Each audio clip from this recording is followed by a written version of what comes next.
Povo santo de Deus, a gente está começando o nosso Divina Prosa, onde aqui o papo, a conversa, o assunto é sobre Deus.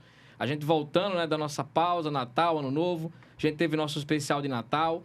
Eu já quero agradecer a todos vocês pelos comentários, pela interação, pelos likes, enfim. Vai lá nas nossas redes sociais, no nosso Instagram, deixa lá sugestão também para outros temas. E hoje a gente vai falar sobre teologia, né? Para que teologia de fato, né?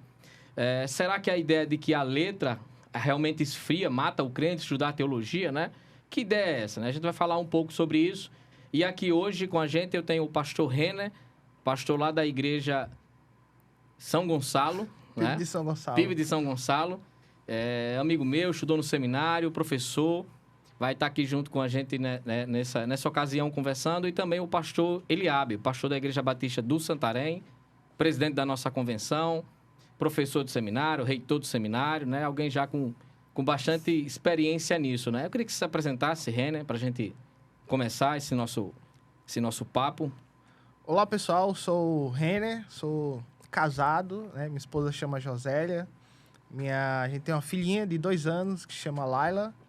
Como o Hugo já falou, eu sou pastor na primeira igreja batista de São Gonçalo, né? Sirvo lá como pastor já há quase 5 anos. E, além de pastor, pai, né? Eu também sou professor, né? Trabalho dando aula na área de língua portuguesa e literatura. Eu acabo que fala bem. Eu tento, né? Pelo menos escreve, né? Pelo menos escreve. Pastor Eliabe. Olá, pessoal. Deus abençoe a todos. Eu sou o pastor Eliabe. Como o pastor Hugo disse, eu sou o presidente da convenção, estou como presidente da convenção Batista Norte Rio Grandense. Eu quero também trazer um abraço da convenção e dizer que a convenção apoia integralmente, ela ama e incentiva esse trabalho. Parabéns ao pastor Hugo pela iniciativa. E eu sou pastor da Igreja Batista do Santarém há 30 anos e ensino, sou professor de teologia também há 30 anos, tenho 35 anos de ministério pastoral, casado com Giza, tenho 2 filhos, a Jéssica e o Vitor. E hoje aqui me sinto muito feliz e honrado em ter tido o convite para participar desse bate-papo aqui sobre teologia. Amém, amém. Inclusive, a Igreja do Santarém é a igreja que me acolheu e tudo mais, né? Quando eu vim para Natal aqui e... Não que eu vim de fora, eu sou daqui, mas tem uma história, né? E o pastor Eliabe é o culpado por mandar para o seminário e tal, a questão ordenação. Então, qualquer coisa aí... Qualquer reclamação. Se for alguma coisa boa, assim, o mérito é de Deus. Se for uma coisa ruim, a culpa é dele, tá bom? Então, já começando sobre essa ideia de teologia, né? A gente tem que firmar já algumas bases, né? O que é a teologia de fato, né? A teologia é algo puramente acadêmica, né? É uma coisa isolada da igreja, mas a gente definir de maneira simples, assim, o que é a teologia, né? O que seria a teologia, de fato? Quem começa? Bom, acho que eu vou iniciar. Eu queria ler um texto aqui do Paul Tillich, que fala um pouquinho sobre o que é a teologia. Muitas pessoas acham que teologia é estudo de Deus, mas não é isso. A teologia, na verdade, estuda a revelação de Deus. Sim, sim. Aquilo que Deus revela aos homens. E tem uma frase interessante do Paul Tillich que diz assim: a teologia oscila entre 2 polos, o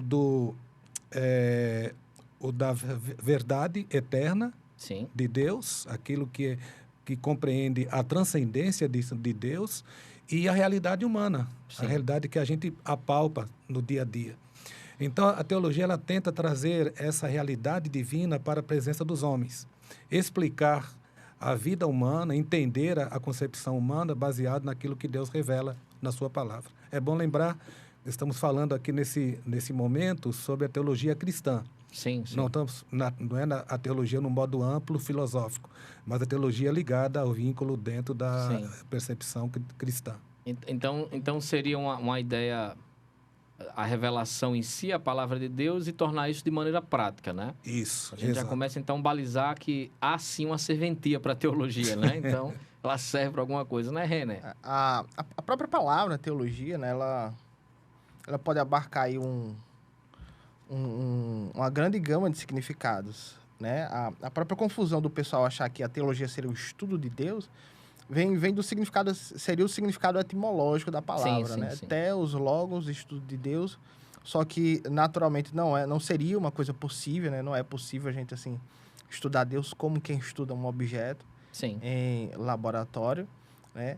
A teologia, como o pastor Eliab bem falou, principalmente é aquilo que se estuda a respeito daquilo que foi revelado a respeito de Deus, né? E aí, nesse campo, tanto que se pode conhecer a respeito de Deus, né? Aquilo que Deus deu a conhecer a respeito de si mesmo, como todas as coisas que estão relacionadas a Ele, né? Então, a criação de Deus, o plano de Deus, as ações de Deus na história, as revelações de Deus na história, né? Já em sentido mais acadêmico, né? Se fala de teologia como o âmbito da ciência, né? Sim. Que tenta organizar isso de forma meio acadêmica, né? Ali, através da teologia sistemática, bíblica, né? As doutrinas que surgem aí em torno da questão da teologia, Sim. né? E as outras coisas que vão também aí sendo adicionadas no estudo da teologia. Só a sua resposta, quando a gente escuta assim, parece que tá meio complicando a coisa, mas na verdade não tá, né? Mas isso é bom porque a gente já pensa em uma outra ideia, assim, qual é a importância, de fato, da teologia para a igreja, né? Da igreja ter um ensino teológico, tanto para o líder que está à frente ali de qualquer departamento da igreja e para a igreja como um todo, né? Lembrando, a gente ainda vai elaborar mais a nossa conversa aqui, correr mais, mas lembrando que teologia, né? A gente não entende como não só o estudo acadêmico, mas o próprio ato de ler a Bíblia, você está fazendo teologia, né? De ter um discernimento de que aquilo ali é a palavra de Deus e tal, mas assim, qual seria então a importância da teologia para a igreja, para o líder, para o pastor, para o irmão da igreja, né? Qual seria a importância então? Eu queria dizer assim que uma coisa que me fez pensar na importância desse tema foi uma palavra que eu ouvi do falecido pastor Isaltino Gomes Coelho, que ele disse que ele estava pregando num congresso jovem e antes do culto, na reunião que aconteceu para orar, para entrar lá, para começar o culto, o jovem, que era o presidente daquele momento, ele disse assim: hoje não vai ter teologia, hoje é só louvor e adoração. Aí Isaltino disse para o assim: poxa, não vai ter teologia? Será que teologia não tem que estar presente também Sim, sim. no louvor, na Na adoração? própria liturgia da igreja, né? Exatamente. Então, a teologia ela está presente em tudo que se faz, ou precisaria estar presente em tudo que se faz a nível de igreja. Palestras, em músicas, e ela precisa dar o toque, dar o tom, vamos dizer assim, para tudo aquilo que se faz, não somente no púlpito, na pregação, mas em todas as áreas. Eu gosto muito quando se fala em teologia, eu gosto muito de começar com o pensamento do R6 Pro, né? O R6 Pro, né? Quem gosta de falar mais... O pai, né? Mais em inglês, né? O pai, né? Quando ele escreveu o livro lá, todos somos teólogos, Sim. né? Que é ali um resumo de teologia sistemática. E a ideia dele, inicial, é que todo mundo faz teologia, né? Querendo ou não, né? Boa ou ruim, má, né? Ou para o bem ou para o mal, todo mundo faz teologia, né? Tudo que a gente faz no nosso cotidiano, na forma como a gente pensa, né? A gente faz algo relacionado a Deus. O ateu, ele faz teologia, né? Sim. Quando ele se posiciona ali, né? A sua cosmovisão, a partir de que não existe nenhum Deus e que não existe o Deus Yahvé, ele está fazendo teologia. Tá vendo aí? Isso é para você que é ateu. Você tá fazendo teologia também, tá vendo? Querendo ou não. E aí teologia está no cotidiano de todas as pessoas, Sim. né? Quando um filho, né, desobedece a mãe e o pai vai lá e diz, isso desagrada a Deus, isso é teologia. Né? Quando você ora, por mais que simples que seja a sua oração, né, você está fazendo teologia, né? Então, e aí a gente vai para por que teologia é importante? Teologia é importante porque todo mundo faz teologia, né? Todo mundo é teólogo, né? Sempre nós temos pensamentos e ideias e ações baseados naquilo que nós cremos ou vemos ou entendemos a respeito de quem Deus é e de como ele age. E dentro do que o pastor Eliab tinha dito, né? Que é a ideia de trazer aquilo que a Bíblia revela sobre Deus, né? Que a Bíblia não revela tudo sobre Deus, que Deus é infinito. mas trazer aquilo para o cotidiano, né? Aquilo para Exatamente. tornar aquilo ali prático, né? E a Bíblia é um livro muito prático, né? Em relação a muitas coisas. E assim, então a gente vê que a teologia tem um papel balizador na igreja, que a teologia é bastante importante para que a gente possa ter marcos e lidar com o dia a dia da igreja, o dia a dia em casa, na vida, né? Mas assim, quais são os maiores problemas, vocês como crentes, pastores, né? E tudo mais que a gente enfrenta, porque a gente não vamos tampar o sol com a peneira, existe uma boa teologia, uma teologia ruim, né? Então, como é que a gente pode... quais são os problemas, no caso, que a gente enfrenta para que a gente possa ter uma teologia sadia na nossa vida, na igreja, né? Qual o grande problema que a gente enfrenta? Será que será que é a diversidade de teologias que tem hoje em dia, né? Será que as vozes que tem? O que é que vocês acham? Na verdade, nos últimos anos, assim, a partir da metade do século XX, a teologia ela se tornou mais democrática. Ela saiu dos meios acadêmicos e começou a entrar no dia a dia. Porque se você vai regride um pouco mais na história, só quem fazia teologia eram os monges, aqueles que estavam nos seminários, né? Não se falava de teologia especificamente. Nos púlpitos, apenas a pregação, mas o crente comum não se preocupava com isso. A partir do meados do século XX, a teologia entrou no dia a dia das pessoas e hoje, eu posso dizer assim que um grande problema que nós temos hoje, isso na minha opinião, o Renner talvez tenha também outra coisa para acrescentar, é aquilo que o Augusto Nicodemos fala no livro que fizeram com a igreja. Sim. Há um problema no luxo e um problema no lixo. Você tem gente ligada à área acadêmica, filosófica, teólogos que estudam, que se preparam e que fazem uma teologia muito perigosa, teologia liberal. Sim. E você tem no lixo aquelas pessoas que não estudam, não leem a Bíblia, não pesquisam nada, mas acham que sabem da Bíblia e começam a trazer uma hermenêutica totalmente absurda, ensinando e muitas vezes atraindo multidões com isso. Sim. Não, diga. Não, se eu disser, você vai pegar um macete no que eu estou dizendo. Diga aí você primeiro. Alguns dos problemas que a gente vê, né, com os perigos da teologia, um deles, né, é também o academicismo que a gente percebe, né? E o que é isso? Traduz aí para mim. Que é aquela questão de... Só o cabo letrado para fazer teologia. Se por um lado a gente falou que todos fazem teologia, né, por outro lado tem um grupo de pessoas que torna o acesso ao fazer teológico tão difícil, né, que praticamente só quem tem lá um monte de informação e um monte de conhecimento que pode conhecer o que é boa teologia, né? A coisa elitizada, digamos, a teologia. Às vezes, justamente, a teologia se torna muito elitizada, né? São muitos jargões, né? São muitas linguagens, muitas nomenclaturas técnicas, né? Coisa bem de seminarista. Isso. E, por um lado, isso acaba afastando, né? O crente lá da igreja, né? Que às vezes tem até uma curiosidade pelo fazer teológico do que realmente seria boa teologia. Outro problema e outro perigo que a gente pode perceber é a internet, né? Que está aí. Terra de ninguém. Que é terra de ninguém, né? Inclusive, eu até li um texto recentemente que o autor ele compara o uso da internet com o livro lá 20 Mil Léguas Submarinas. Sim. Né? O cara ele entra lá no barco, o nome do capitão é ninguém, né? E ele viaja lá pelo fundo do mar sem nenhuma condução, num mundo completamente desconhecido. E aí sem saber para onde está indo, né?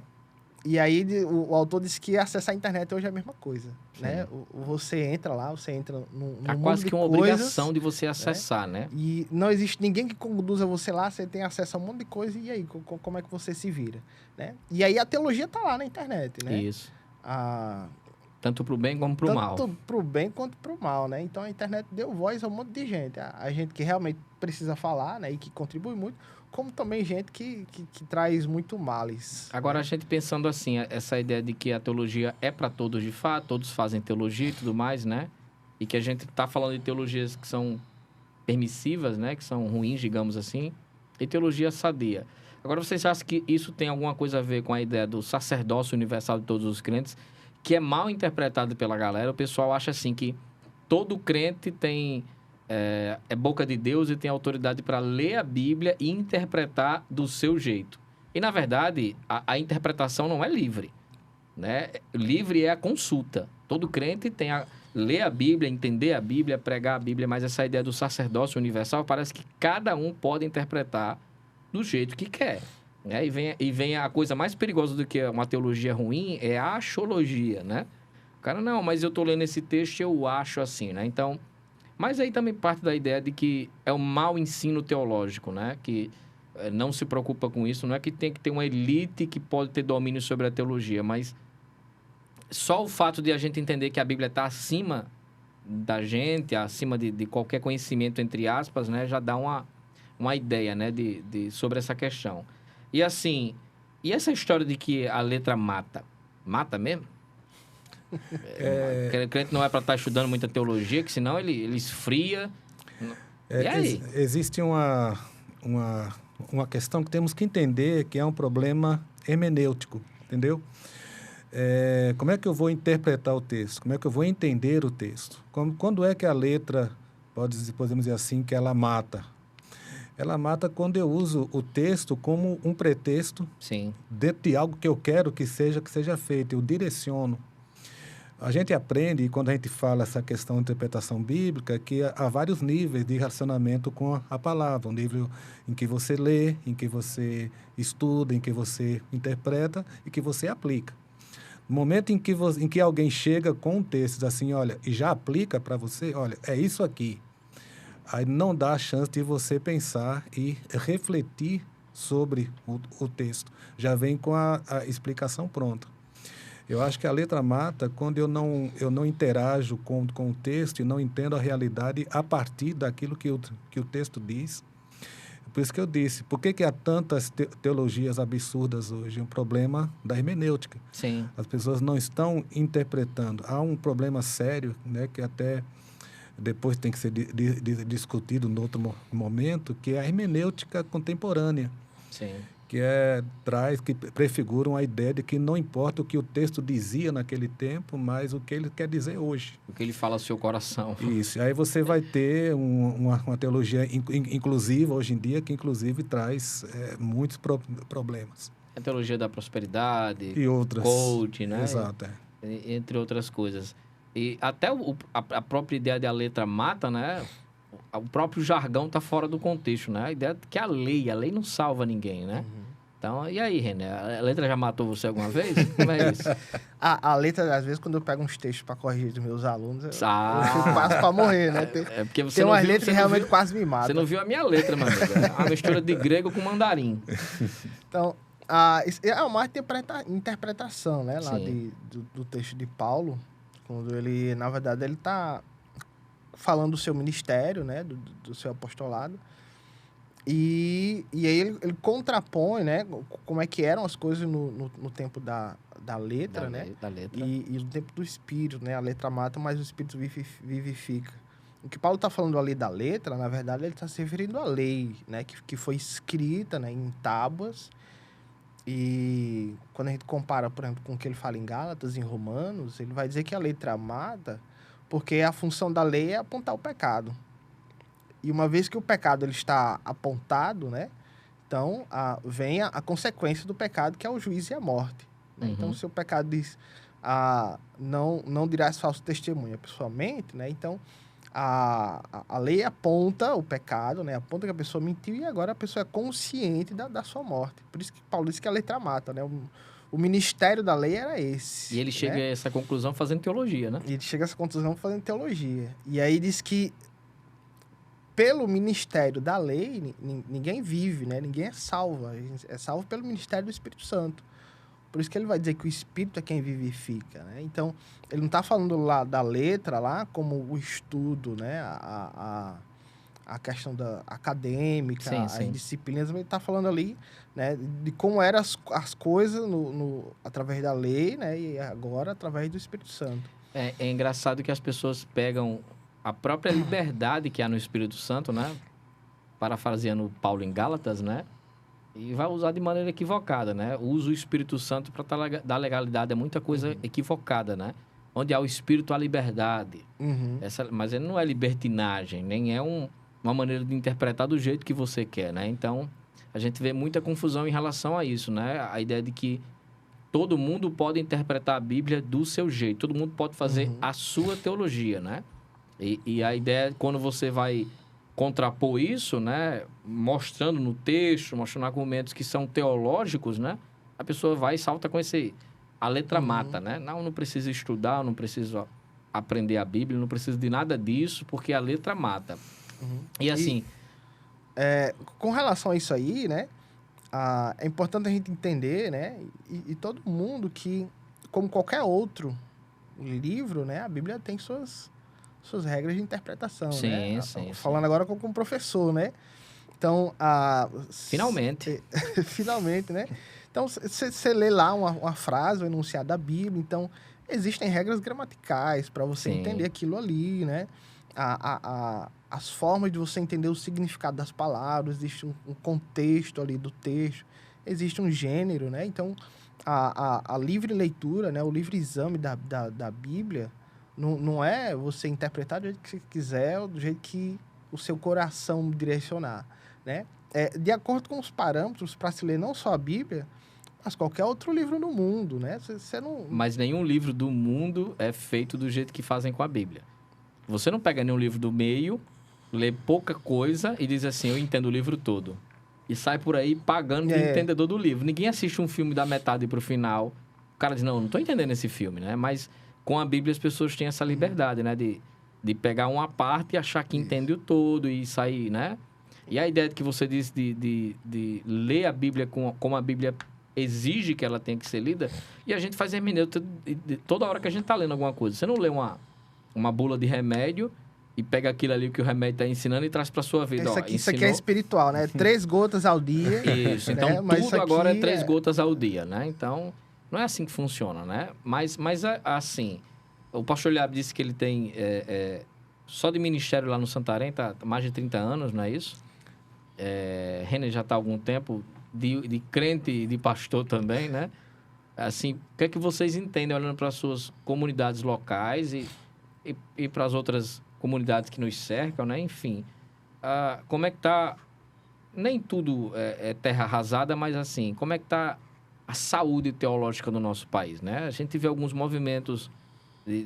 A internet também tem um lado bom, que traz um movimento, uma teologia mais reformada, a gente tem acesso a livros, a gente vê outras pessoas e tal, mas assim, de maneira geral, o quadro é mais caótico, tem uma luz no fim do túnel. Qual seria o panorama, né? Assim, é bom que um dê um lado ruim ou dê um lado bom, entendeu? Pra balancear. Se o João disser assim, não tem mais jeito não, fecha a conta e vai passa a regra, casa né? E chora, né? E lembrando que o ponto de vista dá para sacar a linha escatológica, né? Assim, não, tudo vai acabar, tudo... Então, deixa eu falar logo do lado positivo. Você é o policial bom e ele vai ser o policial ruim, né? Eu vejo com alguns aspectos muito positivos, tá bom? Sim. Primeiro, quando eu fiz o meu curso de teologia lá, né, lá na década de 90, eu me formei em 87. Então, naquele tempo, você não tinha acesso aos livros de hoje. Você fazer uma exegese bíblica naquele tempo era muito difícil. O seminário que eu estudei, os livros eram todos em inglês ou espanhol. Então, para você ter acesso a um léxico, ter acesso a uma teologia mais profunda, poucos livros. Para ter uma ideia, o primeiro livro de Bultmann foi publicado no ano que eu estava terminando o curso. Ninguém conhecia Bultmann, ninguém conhecia Barth, só tinha um livro. Então, a gente não tinha acesso à teologia contemporânea e ao pensar teológico. E também, naquela época, havia uma influência muito grande da teologia da libertação, muita política envolvida no fazer teológico.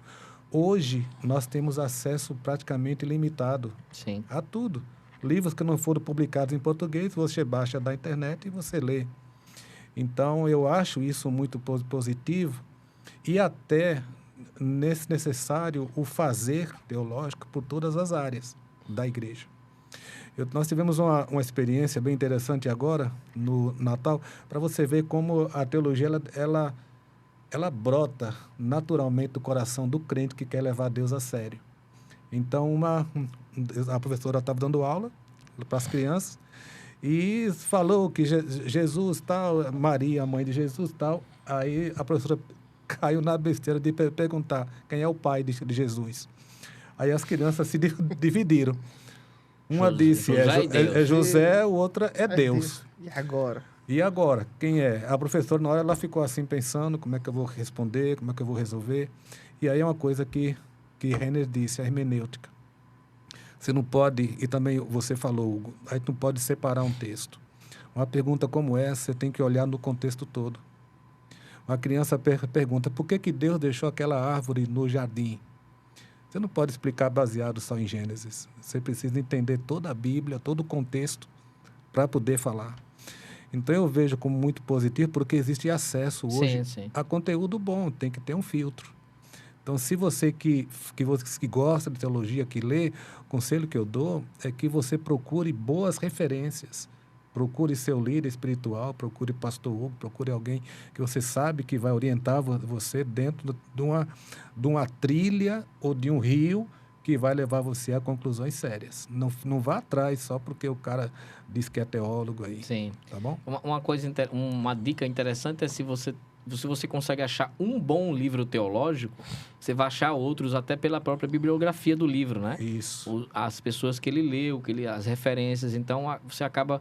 Quando você acha um caminho bom, você acaba percorrendo ele de maneira mais fácil, né? Então, para a Renner ficou o lado ruim. Eu acho que o lado ruim é mais fácil de falar, né? E aí, Renner? E agora?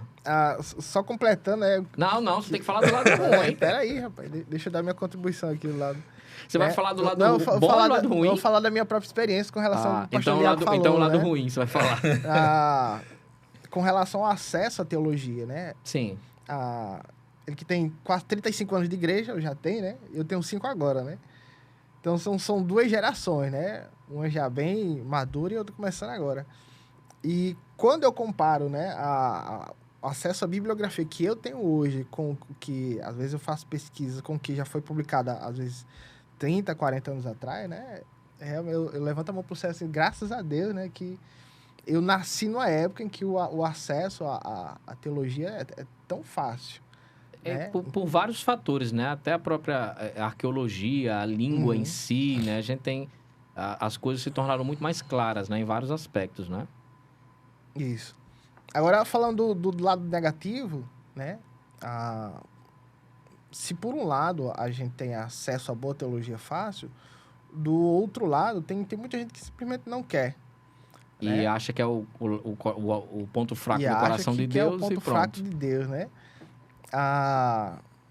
E é o cumprimento do que Paulo fala lá a Timóteo, né? Que nos últimos tempos as pessoas, né, juntarão mestres de acordo com a sua própria má vontade, né? De acordo com seus próprios maus desejos, que eram ídolos de acordo com o seu coração. Então, a gente vê o evangelicalismo nas igrejas crescendo muito no Brasil, né? Em termos de mundo aí, o Brasil é um dos países com mais cristãos, né? Mas até pelo tamanho também do país. Porém, né, se você entra na maioria das igrejas, você pergunta o que é o evangelho, né, o pessoal não sabe responder, né? Se você pergunta simples, né? Se você pergunta, se você morrer hoje, né, a pergunta que a gente ouve nas igrejas, né, a pergunta de batismo, né, inclusive, que a gente faz aí desde sempre. Se você morrer hoje, você vai pra onde? A pessoa, não sei, né? Por que você acha que iria pro céu? Porque eu sou bonzinho, né? Acaba de dizer logo assim, se você morrer hoje, não diga nem isso pra mim. Pelo amor de Deus, então, não diga nem isso. Muita gente na igreja, né? Ainda não sabe das coisas mais básicas do evangelho, né? E como o autor de Hebreus fala, né? Vocês ainda estão no beabá, né? No beabá, né? Então, no beabá da fé de Cristo. Avancem, né? Avancem. É interessante isso porque, como o pessoal tem acesso... A própria internet, que a gente entrou nesse assunto, acaba sendo bênção ou maldição, né? Como eu posso me tornar mestre em teologia sem sair de casa, né? Eu ensino à distância e tudo mais. Mas posso me tornar mestre em teologia herética sem sair de casa também, né? Exato. Importante é ter esse filtro, né? E assim, como é que a gente então identifica uma teologia boa de uma teologia ruim? Como é? É aquela coisa, se eu sentir paz no coração, se falou se falou o que eu gostei, né? Se o pregador é bonito, se a igreja que ele está pregando tem um fundo lá atrás é legal, a música. Como é que eu identifico que aquela teologia é sadia, né? Não vai me dizer que eu tenho que ler Bíblia. Peraí, eu quero uma coisa mais fácil, né? Assim, eu tenho que ler a Bíblia. Se eu estou lendo a Bíblia, para que serve o pastor? Ele está ali para ler Bíblia para mim, não é? Então, assim, como é que a gente identifica uma boa teologia de uma má teologia? Pode começar, René. Talvez eu estou começando, agora você pode iniciar. Agora você é a rocha. Enquanto estudantes de teologia, né, a gente identifica a boa da má teologia, né, olhando para a história da igreja. Né? A história da igreja é uma balizadora daquilo que já foi feito durante os séculos, né? O fazer teológico de boa da igreja, e má né? teologia, né? Aquilo que a igreja abraçou, aquilo que a igreja, né, claramente foi rejeitado pela igreja. E aí a gente começa a ter uma ideia do que pode ser a boa e a má teologia. Né? Então tem muita coisa que foi rejeitado pela igreja ao longo dos séculos que está aí. Né? As heresias lá do primeiro e segundo século estão basicamente todas aí. E o pessoal abraça. Né? Então, um pouco de estudo, né, daquilo que a própria igreja fez ao longo dos séculos pode ser um bom balizador. Não tem nenhuma heresia nova, na verdade, né? Se a gente vai ver dificilmente tem uma pessoal, heresia nova, apareceu uma coisa aí, estão falando disso, quando você vai ver isso aí já é. Já apareceu só na tem história. uma roupagem, né, diferente e tudo mais. Enquanto membros de igreja, né, acho que o balizador, né, da teologia é o pastor, né? Enquanto pastores, nós temos essa função e acho que a responsabilidade aumentou agora em tempos de internet. Né? Porque o crente da minha igreja, ele tá lá, escuta Augusto Nicodemos, né? Ele escuta Luiz Saião e depois aparece lá no feed dele, né, Edir Macedo, né? Aparece David Leonardo, né? E aí, enquanto pastor, né, acho que a gente tem a responsabilidade de apontar, né, para os membros da nossa igreja aquilo que tem sido feito de bom e de ruim. Né? Porque o pessoal na minha igreja chega para mim, o pastor tal, fulano de tal, lá no canal tal, que eu escuto muito, todo dia, minha devocional. Ele disse isso para mim, eu boto a mão na cabeça, assim, choro. Aí eu tenho que dizer, né, fulano, em vez de seguir esse pastor, às vezes a pessoa leva isso pro pessoal, aqui. Né? É porque a pessoa escuta assim, se você... Rapidinho, né? Quando a pessoa fala, cara, esse cara aqui não é legal tu ouvir, não. É como se a pessoa visse assim, né? Cara, você é burro, para de ouvir esse cara, né? Você não tem discernimento, você isso. não... A questão não é essa, Tem né? esse aspecto emocional. Isso, pastor, aquele pastor é uma bênção. Uma bênção. Diz assim, é uma bênção. Né? É uma bênção. É uma bênção. Aí você joga um balde de água fria no cara, o cara fazendo devocional todo dia, chega um caba desse e diz assim, não, para com isso. É complicado, né? E o senhor, pastor Eliabe, assim, como é que a gente vê uma boa teologia, né? Eu acho que é importante a gente deixar claro que há muitos aspectos da teologia que não são unânimes. Sim. Tá certo? Então, os calvinistas, arminianos, né? Então, e outras áreas também. As linhas escatológicas. Então, linha escatológica, forma de batismo. Então, não quer dizer que uma boa teologia seja unanimidade. Sim. Mas que haja uma seriedade na interpretação hermenêutica. Diferenças teológicas nem sempre ocorrem por fato de heresia, no caso. Né? É preciso entender que tem que haver uma unidade na diversidade de interpretações, de abordagens, de concepções. Então, a boa teologia seria aquela que é baseada na hermenêutica correta, como o Renner disse. Né? Aí, mesmo que as minhas conclusões sobre forma de batismo sejam diferentes da presbiteriana ou de outra igreja, Sim. Isso não faz a outra ser uma heresia, se ele segue um caminho hermenêutico. Não nos esqueçamos que há muitos aspectos realmente na Bíblia que não são, como é que dizer assim, centrais, positivo, né? negativo, Sim. ou é assim ou não é. A prova disso, essa discussão sobre, né, calvinismo, arminianismo, tem quantos anos? Né? Então, tudo isso são milênios. Então, a gente não pode pensar que a boa teologia seja unanimidade, mas que a boa teologia ela é baseada na hermenêutica séria, orientada segundo os padrões. E também eu penso assim que a gente pode ter divergências em questões que são periféricas, né? Mas quando a gente vai identificar uma boa teologia, poxa, o que é que vocês pensam sobre Jesus? Jesus é o irmão mais velho de Satanás. Jesus não é Deus. Jesus é um Deus com D minúsculo. Jesus foi criado por Deus, né? Jesus tinha pecado. Como é que é a salvação? A salvação é cada um por si e Deus por ninguém. Aqui é cada um correndo pelo seu lado, né? Então você já começa a perceber que é uma teologia perniciosa, né? Uma teologia que foca só nesse mundo, uma teologia que vê você tem que comer o melhor dessa terra, né? Eu levei muito tempo para fazer uma boa teologia e descobri que o melhor da terra é macaxeira, é girimum, né? São essas coisas. Mas o melhor de Deus está por vir, né? Aonde? Vai chegar na Amazon? Como é que é isso, né? Então, eu acho que uma boa teologia também, fora aquilo que vocês falaram, né? Muito bem.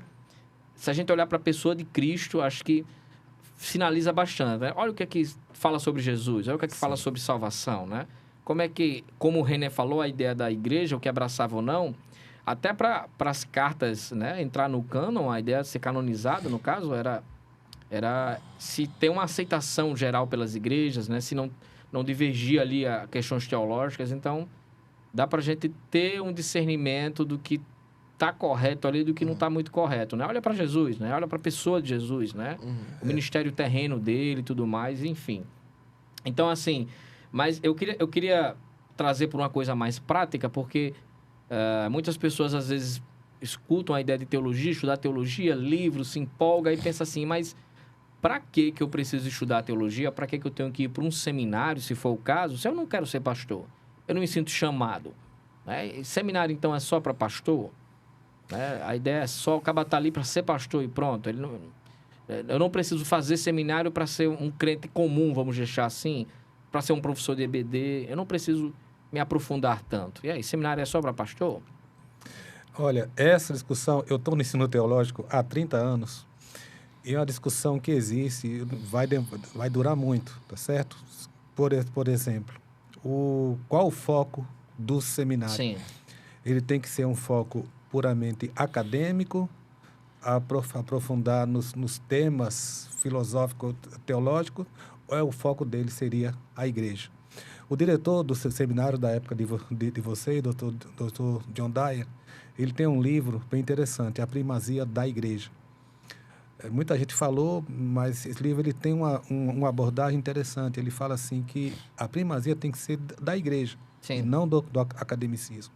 Eu entendo que seminário, ele realmente tem um foco que seria formar pastores. Até porque é um curso longo, é um curso que aprofunda muito. Mas eu acredito também que é necessário que os pastores locais, eles ensinem uma boa teologia às suas ovelhas.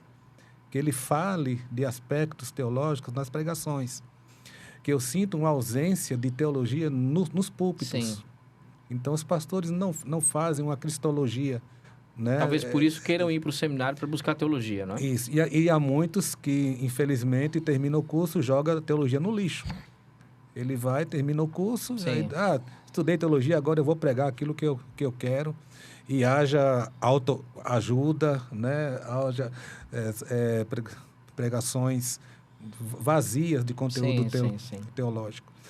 Agora, por que é importante? É importante que nós que estamos à frente de igreja, os pastores, os líderes, eles conheçam e levem a teologia de conta-gotas, não o curso teológico, mas a teologia no dia a dia, usando até mesmo alguns termos, porque algumas pessoas vão se interessar e vão conhecer a teologia na caminhada. Como Jesus não criou uma escola, um seminário. Uma coisa que você disse é muito certa, né? Jesus é o foco. Se eu me aproximo dele, eu faço uma teologia boa, se eu observo realmente aquilo que diz o Evangelho. Então, o grande problema é que as pessoas, às vezes, elas se afastam da teologia com medo, e muitas vezes muitos pastores também, depois que terminam o curso, eles abandonam completamente a teologia que eles aprenderam. O pastor fica meio preguiçoso de ser teólogo, ele fala, não vá para o seminário para você ver isso. Isso. A gente tem que lembrar, né, que quando Paulo fala sobre o ministério pastoral lá em Efésios, ele diz que o pastor, ele é pastor mestre. Sim. Então, Mas isso é na época de Paulo, pô. Hoje você pode ser pastor coach.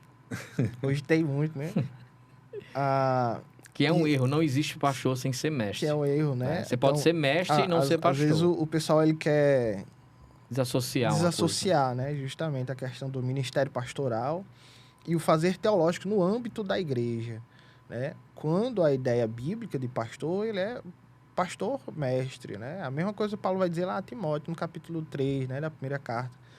Então, Paulo ele vai dar todas as características lá, que são características que todo crente deve ter, né? É irrepreensível, tal, cuida bem do lar. Maneje bem a palavra. Mas ele tem que manejar bem a palavra, né? Ele tem que ser hábil para ensinar. E pegando rapidinho, René, quando a gente fala isso, a gente não pode negar, principalmente no Brasil, né? A gente não pode negar a nossa origem de muitos pastores que não tinham acesso à teologia, muitos irmãos analfabetos, semi-analfabetos, que aprenderam a ler usando a Bíblia, né? A gente não está dizendo que essas pessoas não têm valor. Mas se você pega um pastor desse que não tinha nenhum saber teológico profundo, ele lia muito a Bíblia. Ele sabia de cor e saltear dos textos, né? Então, assim, se ele não tinha um livro de hermenêutica, de teologia bíblica sistemática, mas ele lia a Bíblia até não querer mais. E decorar ali como um catecismo os textos, né? Então... Permite-me, Hugo, não somente pastores, mas membros de igreja. Sim. Eu conheci membros, tem um irmão lá na Zona Norte, muito conhecido, irmão Haroldo, que ele tinha um conhecimento amplo. Ele decorar textos e tudo. Qualquer tema, ele dizia vários versículos bíblicos e corretamente alinhados. Sim, que isso não necessariamente precisa ter um conhecimento teológico de seminário, né? É uma leitura isso, mesmo. Né? Quando Paulo fala de pro ensino, não é aquela pessoa que é um acadêmico nato, né? Mas pelo menos aquela pessoa que se esforça, né? Para ali... Se esmera no ato de ensinar, né? Os membros da igreja. Timóteo, né? A gente sabe que Paulo era um acadêmico, mas a gente não vê isso. Timóteo era um discípulo de Paulo, mas Timóteo não tinha a mesma profundidade que Paulo tinha, né? Possivelmente, né? Então... Tem um aspecto também que eu acho que tem que ser destacado aqui nessa mesa, que é o fato de que, para muitos crentes, a teologia que eles conhecem não é o que a gente prega. Porque há muitos que, na hora da pregação, eles praticamente desligam. A teologia deles é os hinos, são os hinos que eles cantam, a música. Sim. Sabe? É por isso que dentro desse labor teológico, desse ensinar teologia que o pastor precisa ter, passa para ter um filtro muito grande sobre as músicas, os hinos que a igreja são canta. doutrinadores, né? Nós sabemos que na época da Reforma, os hinos congregacionais foram criados exatamente para ensinar teologia. Sim. Então, Lutero elaborava hinos para que as pessoas aprendessem a Bíblia, textos bíblicos, baseado na música ele sabia que teria mais acesso. Eu acho que esse é um problema também que eu vejo, né? Atualmente, há pouco filtro em relação às músicas. A música hoje é mais para sentir, né? Para você entrar numa vibe ali no culto, música de né? autoajuda, né? De derrubar o gigante, de jogar pedra. já mataram o farol não sei quantas vezes, já atravessaram o mar. O Isaltino ele dizia assim: por favor, não me peçam mais para subir ao monte, nem para andar no meio da nuvem, nem para nadar no rio, que eu não aguento, muito velho para essas coisas. Lembrando disso, a profundidade teológica daquele hino, né? Deixa queimar, né? Aí você sai da igreja sabendo o que tem que fazer. Não, deixa queimar, deixa pegar fogo aí, é diferente, né? Tem um teórico, né? Teólogo que a gente precisa conhecer, né? Quem não conhece, fica a indicação, né? Do Kevin Van Hooser, que ele é um teólogo sistemático, né? Mas 90% dos livros dele são livros dessa área, né? De alinhar, né? a teologia acadêmica, né? O estudo formal, fazer o contraponto, com a né? prática da igreja, né? Um dos principais livros dele sobre isso é o Drama da Doutrina. Sim. Né? Extremamente... Um dos livros mais difíceis que eu já li na minha vida. Foi que o povo fala um negócio desse, mas tem os mais simples, né? Você vai já dizer, no final cada um sugere um livro, você vai pensar num livro aí dele aí. O Drama da Doutrina é muito interessante porque ele vai fazer uma doutrina sobre como a doutrina funciona no dia a dia da igreja. Sim. Né? E aí o livro chama Drama da Doutrina porque ele vai dizer que ele cria uma metáfora, né, de que a doutrina ela é um drama, né, ela é uma narrativa, é uma história, né, que o mundo, né, é o grande palco de Deus. Deus é o Sim. diretor, né, O ator principal, o roteirista. E é o roteirista, né, e nós somos os atores que estamos vivenciando aqui Isso. o plano de salvação. Um ator meio plateia, né? A gente é. E aí, a grande questão é, qual é o roteiro que a gente tem que seguir? Quais são as nossas falas, né? Como é que a gente age Sim. né, nesse cenário, né? E aí ele vai colocar que a doutrina é esse roteiro que vai direcionar a nossa ação aqui no mundo, né? Nesse período enquanto a gente vivencia, né, o plano de Deus para o mundo, é a doutrina que vai embasar, né? Que vai ser ali o nosso roteiro para tudo aquilo que a gente faz no nosso dia a dia. Beleza. Então, assim, a gente está construindo uma ideia aqui que seminário não é propriamente dito apenas para pastor, né? Que a gente sabe que o seminário tem a ideia de preparar o pastor, que o pastor tem que ser mestre. Mas vamos lá, eu não quero ser pastor, né? Eu tenho juízo, eu não quero ser pastor. Mas eu quero entrar num seminário, eu quero fazer teologia, né? Para ser um professor de EBD melhor, para ter mais profundidade na Bíblia. Como é que eu encontro um bom seminário? É pelo valor da mensalidade? Esse aqui é barato, esse é muito caro, esse não é de Deus não, né? Ou então esse é muito caro, ele só pode ser bom. Para ser caro assim, né? Então, e aí? É que a gente... Eu lembro que, interessante, logo que começou a internet, tinha um irmão aqui, muito conhecido no âmbito batista, Juarez Pascoal de Azevedo. Aí ele dizia assim, hoje em dia tem pastor se formando em 6 meses de curso. Isso. É a gestação de uma jumenta, né?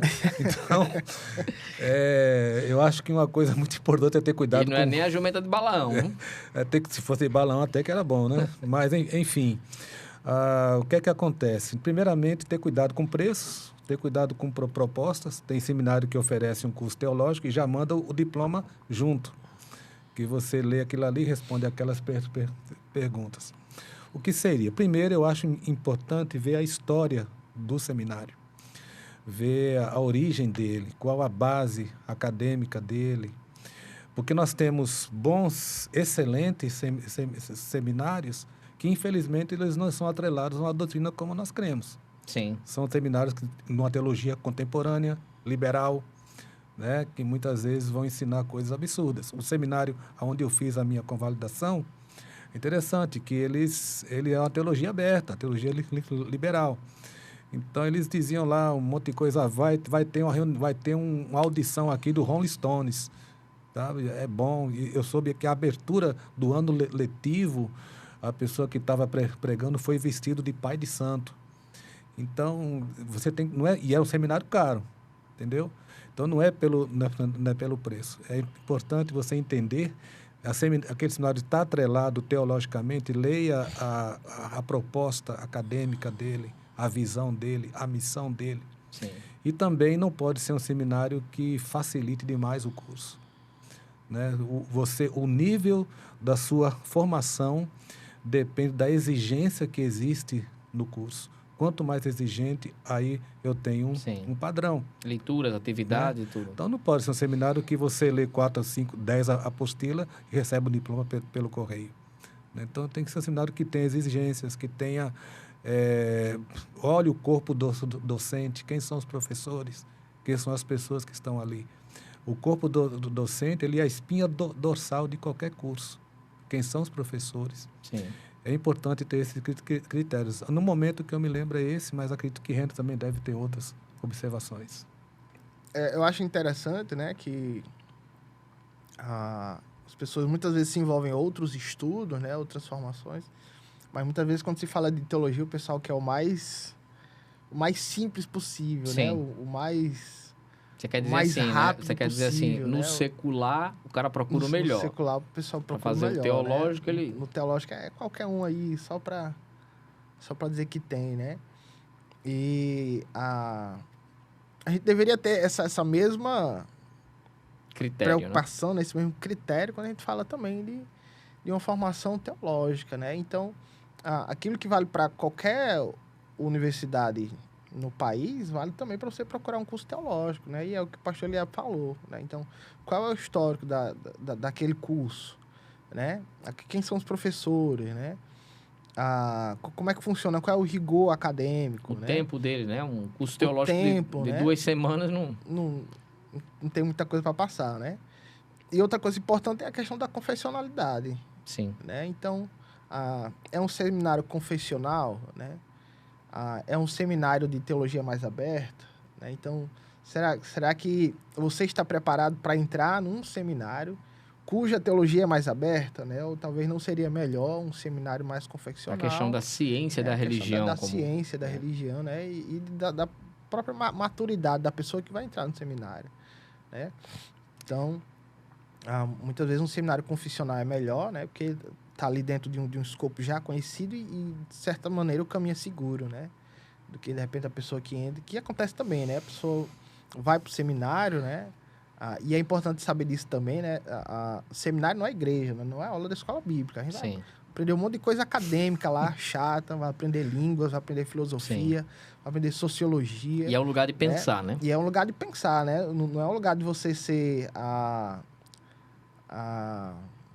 não é um lugar de devocional, né? É ser crentelho, aquele crente que ele quer trazer as coisas da igreja, as particularidades da igreja dele e implementar no seminário, né? Então, e tem que entender que não é assim. Então tem que estar preparado para essas coisas, né? A gente está caminhando para o final, né? A gente tem alguns minutos, mas eu queria que de maneira sucinta vocês falassem assim, então, qual é a importância então dessa boa teologia na hora de fazer um discípulo? Né? Eu tenho uma carga teológica ali, né? Meu entendimento, estou aprendendo, eu vou fazer outro discípulo, né? Qual é a importância, digamos, de ter uma boa teologia, né?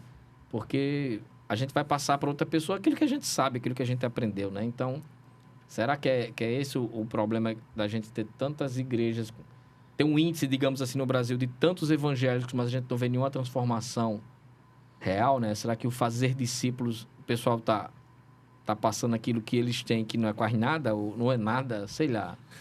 Eu entendo que o discipulado, ele sempre vai acontecer a nível de igreja, tá certo? Ou vai ser um discipulado intencional, com objetivos, com um plano, ou vai acontecer assim, a pessoa se converte e começa a olhar para os outros crentes e aprende o discipulado de observação. Alguém ensinou ele que quando começa o culto, ele pode beber água 10 vezes, que não tem problema. Então, mas o discipulado intencional, ele é a base. Desde o início lá, Jesus ele fez um discipulado de 3 anos com os discípulos ali, caminhando com eles, ensinando no dia a dia. É o que a gente chama de vida na vida, né? Eu acho importante isso, porque não é pegar uma apostila, pegar um livro e vamos fazer teologia. Vou ensinar você teologia. Não. Na sua vida, você vai refletindo os princípios teológicos e focando no que existe na igreja, da área que o discípulo vai crescer. Os cultos dominicais, escola bíblica, ensinando o crente a base. Então, é o discipulado que venha intencionalmente fazer isso, mas é importante que você também tenha o conhecimento, para que, através daquilo que você tem, que ninguém vai transmitir, como você disse, aquilo que não tem. Sim. Eu acredito que o discipulado vai acontecer de qualquer jeito, mas é muito melhor quando ele é feito intencionalmente. E esse é o desafio da igreja contemporânea, esse discipulado. E aí, René? Uma coisa importante, né, na hora do fazer, do discipulado, e aí eu vou citar novamente o Kevin Van Hooser, né? E aí tem um outro livro dele que chama Reformando o Discipulado, né? Como fazer discípulos, né? Através da doutrina de Deus. E se a gente vai formar pessoas, né? Através do ensino, né? Seja ele mais formal, seja ele mais relacional, né? A boa teologia vem no momento em que você ensina a pessoa, né? O discípulo, quem é Deus, Cristo e Espírito Santo, né? Aliás, Pai, Filho e Espírito Santo, né? Que é o Deus Trino e Uno que nós conhecemos. E como isso, né, deve ser demonstrado na vida em que nós vivemos. Essa é a importância da teologia, né? Na hora de fazer discípulos. E é o que, por exemplo, a gente vê a Bíblia fazendo, né? Quando a gente lê lá o Sermão do Monte, né? Jesus lá, o nosso Senhor Jesus, ele parte né? Tem muitas coisas práticas lá, mas ele parte de um relacionamento com Deus. Né? O bem-aventurado. Sim. A pessoa que é pobre de espírito, né? A pessoa que chora, que tem sede de justiça, a pessoa que se relaciona com Deus. Essa pessoa, a justiça dela excede a justiça dos fariseus. Né? Ela sabe como lidar bem com o seu casamento, ela sabe como lidar bem com as finanças, ela sabe como lidar bem consigo mesmo e evitar ansiedade. Né? O que Paulo faz nas suas cartas. Né? Você pega a carta de Efésios, Paulo ele vai dizer, vocês são filhos de Deus, vocês são amados de Deus, vocês são salvos de Deus, né? Vocês são selados com o Espírito Santo. Né? Paulo vai falar de todos, quem é Deus para nós, o que é que Deus fez para a gente. A partir daí, Paulo vai dizer, agora vocês sabem como é que vive em comunidade, como é que vive em família, como é que enfrenta as batalhas espirituais. A praticidade, né? A praticidade. A mesma coisa aparece em Colossenses, em Romanos. Né? Então, parte disso aí, né? Como, né, o relacionamento com Pai, Filho e Espírito Santo, ele é demonstrado na nossa vida cotidiana, né? Se a gente pensar aí nos 3 principais âmbitos de relacionamentos que nós temos, né? Comunidade cristã, família e trabalho. Amém. A gente se caminha para o nosso final e vamos fazer nossas considerações finais, né? Eu queria que vocês brevemente fizessem uma consideração final, Vou começar por Renner, que o pastor Eliabe, a gente tem uma promoção para a galera aí, né? Então, eu queria que você fizesse suas considerações finais e indicasse um livro pro pessoal. É o Drama das Escrituras mesmo, da doutrina? Não, esse... E aí? Nem eu terminei de ler, né? Eu comecei tá lá na minha lista para um dia, indicando o livro para os outros e não ler o livro todo, né? Mas, rapaz... A consideração que eu faço, né? A última observação que eu faço é com relação a importância de a gente ensinar teologia nas nossas igrejas, né? Sim. Eu penso muito nisso como pastor, né? Eu quero que os irmãos da minha igreja saibam, conheçam boa teologia, mas não a teologia acadêmica, né? Então, na hora da gente ensinar a teologia, a gente tem que se preocupar em como a teologia, né? Ela pode se demonstrar na prática da vida daquela pessoa, né? Uma teologia aplicável. Sim. Né? Porque muitas vezes a gente quer ensinar teologia na igreja, mas a gente quer ensinar a teologia acadêmica, né? Quer levar a discussão de seminário para a igreja, naturalmente as pessoas não vão gostar. Né? A própria teologia pastoral, né? A teologia que estuda o pastor, a teologia que torna ela palatável para os irmãos. Exatamente, né? Então, eu tento fazer isso na igreja, né? Então, a gente vai estudar a doutrina de Deus, então eu tento aplicar para os irmãos, né? Como é que você saber que Deus é amor impacta na sua vida, né? Como é que você saber que Deus é justiça impacta na sua vida, né? Como é que a doutrina do homem, né? De saber que o ser humano foi criado à imagem de Deus impacta na vida, né? Em como nós nos relacionamos com o próximo, com a natureza, com os animais, né? A doutrina do Espírito Santo, né? De Cristo, daquilo que Deus fez por nós, né? A gente tem que fazer a consideração final, viu? A gente tem que fazer essa ponte para as pessoas da nossa igreja, né? Que elas são teólogas, mas são leigas. Né? No final das contas, termina onde a gente começou, né? De se tornar prático. Tornar um negócio palatável, prático, né? A teologia da segunda-feira, no caso, né? Exatamente. E o livro, macho? E o livro, né? Indica aí pro povo, vai o livro aí. Tem o Reformando o Discipulado, né? Do Kevin Van Hooser, que é excelente, né? Para quem gosta de discipulado na igreja. Mas a nível pastoral, né? Tem o Pastor como Teólogo Público. Sim. Também do Van Hooser. Que ele Só vai falar... dá esse caba, rapaz. Acho que pelo tema, né? Eu gosto muito de ler essas questões dele. Que ele vai falar então justamente é esse livro. o pastor como teólogo público. O pastor como né? teólogo público. Que ele vai falar justamente da responsabilidade que o pastor tem, né, como teólogo, de responder às questões do dia a dia da igreja, né, fundamentado na teologia. Amém. Mais alguma coisa? Uma consideração final? Finalizei a consideração Manda um beijo para a esposa, para a filha e para a igreja, rapaz. Aí, um abraço para a minha igreja, né? A PIB de São Gonçalo, minha esposa amada e minha filha também. Aí, glória a Deus. Pastor Eliabe. Bom, a consideração final, agradecer por essa oportunidade. Eu queria oferecer ao pastor Hugo um exemplar do meu livro. Olha aí. Certo? O Companheiro Desconhecido. Quem quiser adquirir está à disposição, é só entrar em contato comigo. E eu vou também estou oferecendo um para o nosso Nosso público, no caso. Nosso público aqui do Divina Prosa. A gente a produção já disse que a gente vai fazer um sorteio no Instagram, tá? Então você que nos acompanha, fica atento que a gente vai postar lá e vai fazer um sorteio, né? Isso. A minha consideração final é basicamente o último capítulo do livro, porque esse livro trata do encontro de Jesus com os 2 discípulos no caminho de Emaús, que eles estavam indo para casa depois da crucificação, morte de Jesus, totalmente descrentes do projeto que seria Jesus na vida deles.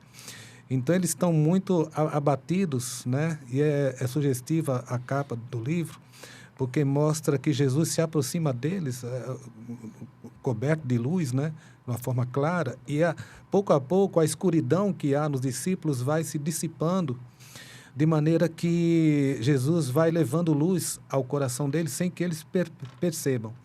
E por que eu coloco o companheiro desconhecido? Porque nós podemos ser companheiro desconhecido de alguém. Sim. Cada crente, nós não sabemos aquela pessoa que sentou ao nosso lado no culto, como ela está, o coração dela, como é que está a vida dela. E, de repente, você vai ser aquela pessoa que vai levar a palavra de Deus. Jesus muda o coração daqueles discípulos, trazendo o recado de Deus para o coração deles, trazendo a luz, trazendo luz ao conhecimento bíblico. Então, nós somos aqueles companheiros desconhecidos de alguém. Eu posso ter sido para você, você pode ter sido para mim. Sim. E nós temos essa missão de ser essa missão proclamadora, que depois que eles tiveram encontro com Jesus, eles saíram proclamando que ele ressuscitou. Então, a minha palavra é que a teologia esteja presente na vida de cada um, a boa teologia, buscando e observando aquilo que o Senhor tem nos ensinado, compartilhando com outras pessoas. Amém. Eu agradeço de coração a presença de vocês dois aqui, né? Renner, o pastor Eliabe. E tá aí, pessoal. A gente vai fazer o sorteio no nosso Instagram, né? Podcast Divina Prosa. Então, Divina Prosa Podcast. A produção me corrigiu aqui. É muita coisa. Tá bom? Então, você se inscreve no nosso canal, deixa lá seu comentário, deixa seu like. Manda para alguém, como eu sempre digo, gostou, manda para alguém que você gosta. Não gostou, manda para alguém que você não gosta. Mas manda para alguém, tá bom? Sugere temas lá e a gente vai trazer outras coisas para esse ano, né? O ano tá só começando. E vai lá no nosso Instagram, acompanha a gente, deixa seu comentário e a gente vai fazer o nosso sorteio lá, tá bom?